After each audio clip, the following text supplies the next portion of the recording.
Now let us write a program to find the largest number among the three numbers entered by the user.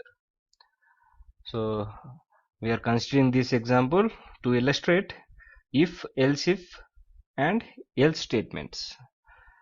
So let us consider number 1 is equal to int.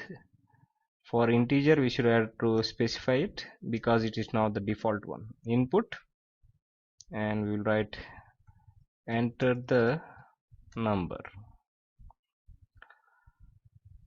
We'll give some space and close it. Enter the number 1.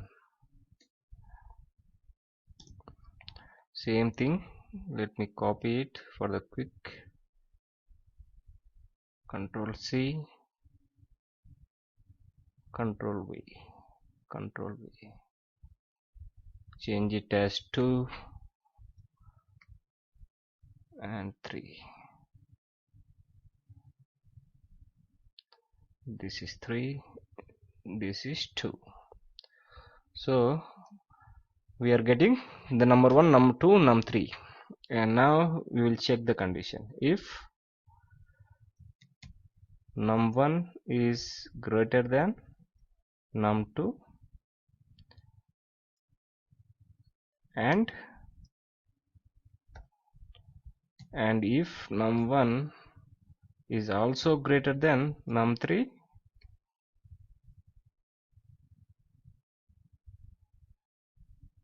so we should have to specify this colon.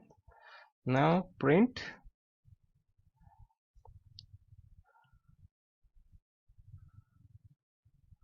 let us first print the value first, num1 this time, comma, is the greatest among 3. Next condition, elif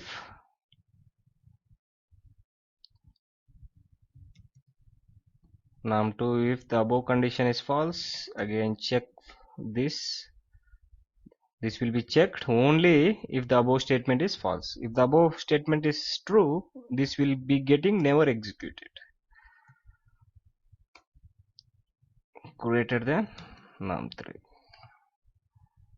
Close the brackets, give the colon, press enter, and let me copy,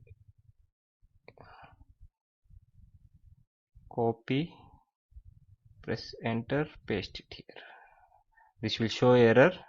So because of the space, the spaces are very important. So this is right. Now we will be printing num2 here. Is the greatest among the 3. So if all these statements are false, print number 3 is obviously the greatest one. Now is the greatest among 3. So we have finished writing our program. Let us try to run it. For running, go to the run module, click on the OK. Number 1 33, number 2 22, number 1 11. So 33 is the greatest among the 3. Let us try one more thing. One more time, press F5, give any random number. So this is how we will write a program to find the greatest number among the 3. Hope you understood. There is also a inbuilt function called max num1 comma, like there is a function, inbuilt function. This we will be discussing. Instead of writing all this program, we can just call it, but this will be discussing when we go into the function section. When we discuss about function, we will be discussing all about the inbuilt functions available, how to find the inbuilt functions, everything we will be discussed there. Hope you understood. That's it for if else statements. We will hope you understood. Be practicing. If you practice, you will feel comfortable and it will be easy to understand the further concepts, because slowly we will be going into the tough concepts, the complex concepts. So keep practicing. Meet you in the next video.